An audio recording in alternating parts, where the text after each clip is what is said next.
welcome back again mga kanitid, no? So for today's video, no, so nandito tayo na yan sa ating mga alagang muscovy duck, no? So ngayon mga kanitid, no, is hapon dito sa amin, is time check is already 4:40 in the afternoon. So ngayon mga kanitid is magbibigay tayo ng pagkain sa ating mga alagang muscovy duck. So yun mga kanitid, ipakita ko sa inyo kung ano yung bibigay natin pagkain. So samahan niyo po ako. So yun mga kanitid, no, so welcome back again. So ito yung mga alaga natin mga kanitib, update sa kanila yan. So sa ngayon mga kanitib is meron tayo ditong 4 eggs pa rin mga kanitib, no, para sa ating alagang gansa. And then ngayon mga kanitib is wala pa pong nangingitlog na na pato natin or muscovy duck. So yan sila mga kanitib, no.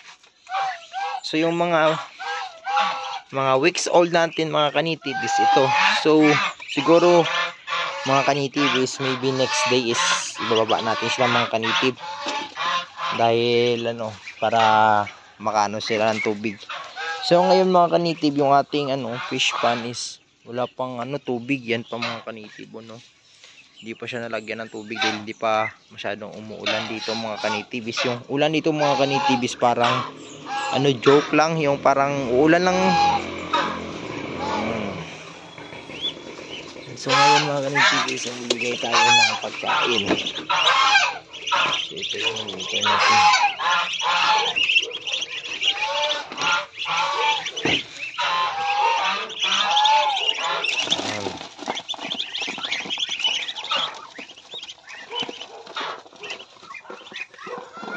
Sa mga nagtatanong dyan kung ano yung pagkain natin is lang yan mga kanitib, hammer, then may halong Integra 3. So hindi masyadong mabilis lumaki mga kanitib. Pero for me is okay na yan mga kanitib, no, for lang naman yan mga kanitib, for pagkain lang dito. So hindi naman natin need yan na parang dahil para sa akin mga kanitib is okay naman siya manitib, no, is malaki naman yung kanyang contribute, kahit na mas marami yung hammered na makita naman mga kanitib sa katawan ng ating mga alaga kung gaano sila kalaki. So yun mga kanitib, no, yung bibigay natin pagkain ngayon dito sa ating mga free range na mga muscovy duck is itong mga kanitib, damog, or panis na pagkain. So ibibigay natin ito.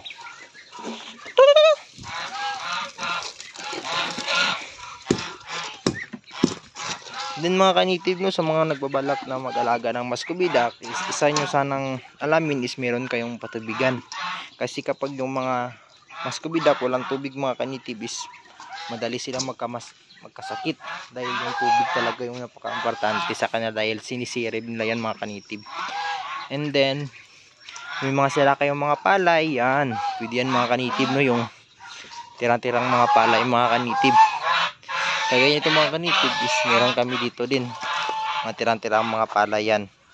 Yan din yung aking mga alternatibong pagkain or alternative na ibinibigay sa ating mga alagang pato.